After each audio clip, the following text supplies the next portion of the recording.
It's a spy scandal that's already rocked the White House, an intrigue that could threaten the presidency of George Bush. This story centres on incredible allegations of spying on a scale never before imagined. It involves America's Central Intelligence Agency selling computer programs to foreign nations. These programs allegedly allowed the CIA to spy on the intelligence agencies that bought it. And one of the purchasers was Australia. We've been able to track down two key witnesses to those dealings, witnesses who are now in fear of their lives. Michael Holmes reports. It may be the most bizarre spy story ever. A story of corruption and betrayal at the highest levels of the American government. A story of hostages used as pawns. Of the CIA spying on its friends. Of murders made to look like suicides. I think it's about time to get the whole story out. His name is Ari Ben-Menashe. He's a former Israeli intelligence agent. Once it's out, there's no reason to hurt me physically anymore. And today, he is hiding in Australia, in fear, he says, of his life. So many people in the last 10 years who were working for the various governments on these issues, due to cover-ups, died mysteriously. He claims the United States tried to spy on ASIO, the Australian Security Intelligence Organisation, by selling it a computer program that contained a hidden keyhole, a lock for which the CIA had a master key. The computer software is called Promis. It's designed to track millions of pieces of information on tens of thousands of people. And it's alleged to have been installed in dozens of government departments and security agencies around the world. It's also alleged that American intelligence made some small modifications to the program, modifications that enabled it to key in a special access code and gain entry to all the information on the computer. Would be equivalent to going into ASIO and reading the handwritten files of all the agents, except the computer has them neatly organized and typed and instantly indexed, so it's much more convenient. Bill Hamilton owns Inslaw, the company that developed Promis and offered it to the American government. They would not have bothered to sell it to all these countries without first preparing it in such a way that it would be an easier avenue of penetration into the files of these foreign governments. The whole story might never have emerged but for the fact that the American government didn't own Promis. It pirated the software from Bill Hamilton's company. We were dumbfounded, couldn't conceive of it. Hamilton's contract with the US Department of Justice to supply the Promis software was cancelled in 1982 without any real explanation. Only some time later did Hamilton hear that his software was turning up all over the world. I don't know how much Australia paid. I've been told that Israel paid $5.5 million. Ari Ben-Menashe confirms that Promis was sold to Israel, but claims the Israelis, unlike the Australians, were in on the secret. The whole idea was that we would study it, the Americans then would sell it to our neighbors, and then we could, by using telephone lines, get into our neighbors' computers. But then our American friends just took it a step further. They sold it to their allies as well, including Australia. The list of countries which allegedly bought the Promis software reads like a who's who of America's friends, as well as its most bitter enemies. Is spying on your friends considered a fair thing to do in the intelligence world? Oh, it is. It's always done. Using a Trojan horse to go inside the agency, that gets a little aggressive, you know. It all sounds a bit too bizarre to be true, but we've now been able to track down a key witness to a prison near Seattle in Washington state. So you are 100% sure that Promis or a derivative of Promis was bought by Australia to be used in our intelligence and law enforcement Absolutely, agencies? because I spent several thousand man-hours of programming time with a programming team, developing that subset. This unlikely-looking character is a computer genius. His name is Michael Riconosciuto, and he says he was in charge of modifying the Promis program so that it could be accessed by American intelligence. So whoever was holding that master key could do what? Basically, break into it and spy. ASIO says it doesn't have and has never had the Promis software. Of course, it won't go into any detail about what sort of computer programs it does have, which is very handy because, according to Michael Riconosciuto, the Promis software was often altered and given different names before it was sold. Indeed, Riconosciuto claims he specifically modified the program for Australia at the request of ASIO. I basically had to change the communications protocol, which is how that software package interacts with other software packages already resident in the computer system. In a federal court hearing, Judge George Basin ruled the Justice Department had used illegal and underhanded methods to bankrupt Bill Hamilton's Inslaw company. He ordered the government to pay Inslaw $8 million. Trickery, fraud and deceit. You use those words when describing how the Justice Department stole the software. Do you stand by those words? Yes. There's no question in my mind about it. The evidence was overwhelming. So why was the Justice Department so desperate to get the software from Bill Hamilton? To answer that, you have to go back to 1980. Iran had seized American hostages. All evidence proves that these people are spies. If President Carter could secure their release, he'd have a big advantage in the upcoming US elections. My thoughts and my prayers for our hostages in Iran are as though they were my own sons and daughters. It's now alleged that the Reagan campaign made a deal with the Iranians, a deal to keep the hostages until after the election, thus denying Carter the credit for their freedom.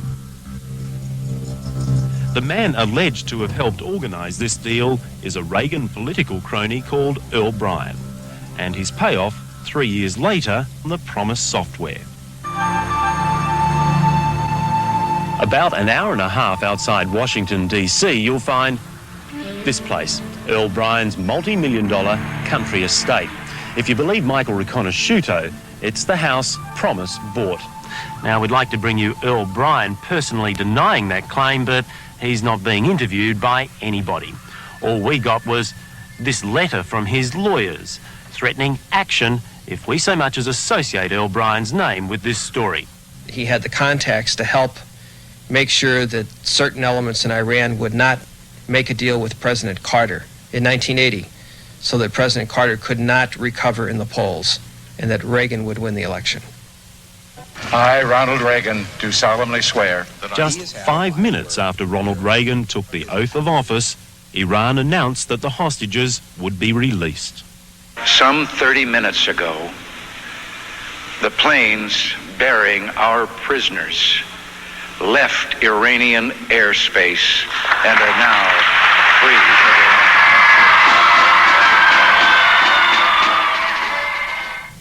And the story doesn't end there. In a moment, the murders that have been linked to the spy scandal.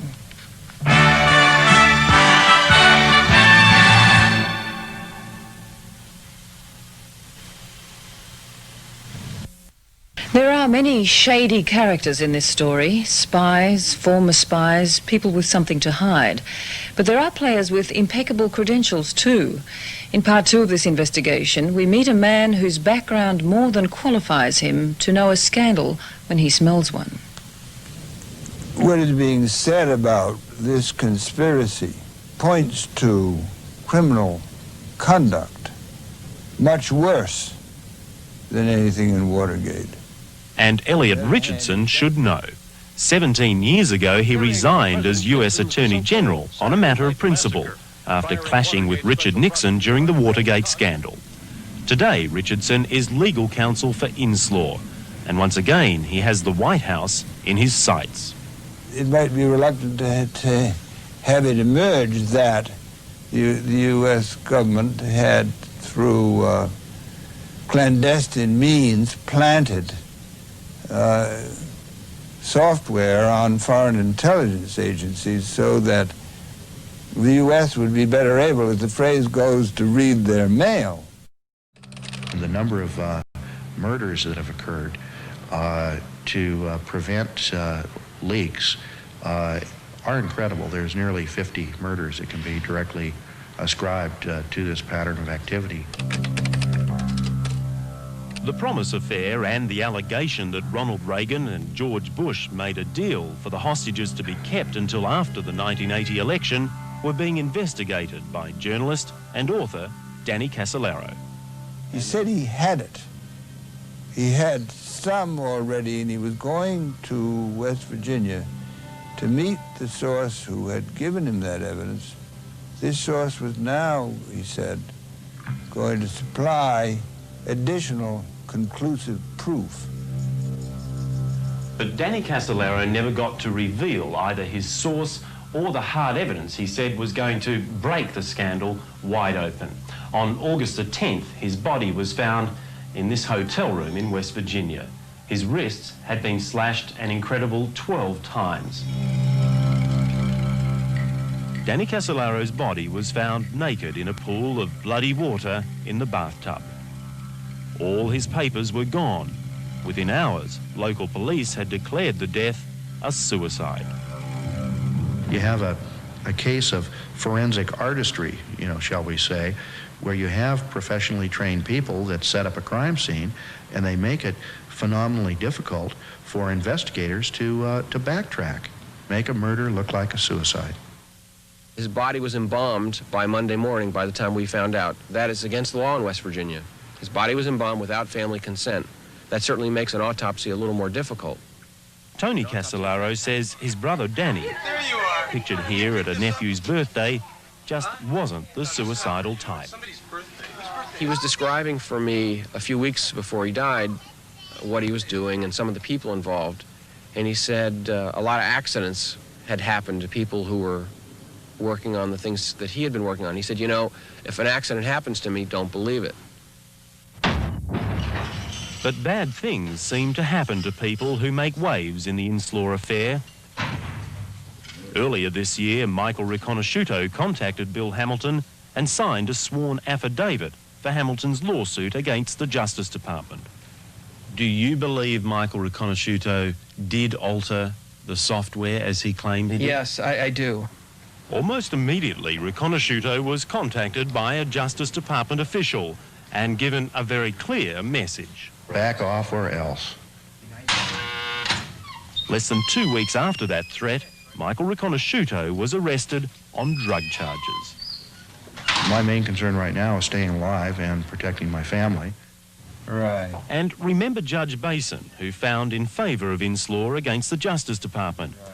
Well, a few months later, Judge Basin's reappointment to the bench, thought to be a formality, was blocked by the Justice Department. Yeah. His career has been destroyed. Would you still be a judge if you hadn't handed down the decision you did? I think I would be. I rendered the, quote, wrong decision in the case of Inslaw versus Department of Justice. Your replacement in the bankruptcy court was a lawyer who argued for the Justice Department in this case. Yes. Does that smell? Is that worthy of... It's certainly an odd coincidence, isn't it? Every time you figuratively pick up a rock, in this case, you find maggots under it. Attorney General Elliot Richardson, who now represents Inslaw, says there's only one way to find the truth. If there was not enough reason before to justify a full-scale, all-out, hard-hitting, impartial federal investigation, the case for doing that now is overwhelming. Former Attorney General Ed Meese disagrees. The question is whether there's any legal basis for it, and I think The people who looked into it, including Attorney General Thornburg, have indicated there is no basis for it. And I would certainly have more confidence in Mr. Thornburg's judgment as an impartial person on the subject than I would Mr. Richardson, who's obviously a partisan and represents one of the parties. A House subcommittee led by Congressman Jack Brooks has been investigating the Inslaw case for 2 years. Brooks has accused the Justice Department of stonewalling the committee's investigation by refusing for 2 years to release more than 400 documents relating to Inslaw. Faced with a subpoena, Attorney General Dick Thornburg finally produced some documents this summer, but told committee investigators some were either lost or stolen. Even President Bush is being questioned about Inslaw. They're fairly soon, I'd say. The Inslaw case, Mr. President. The Inslaw case. Are you going to I know his views on that. He doesn't have to explain. I know. What was the last? The Justice Department says it has been able to reconstruct 90% of the missing documents. But a source close to the Brooks Committee says there's no way to tell how many documents are missing or how important they are to solving the mysterious Inslaw case.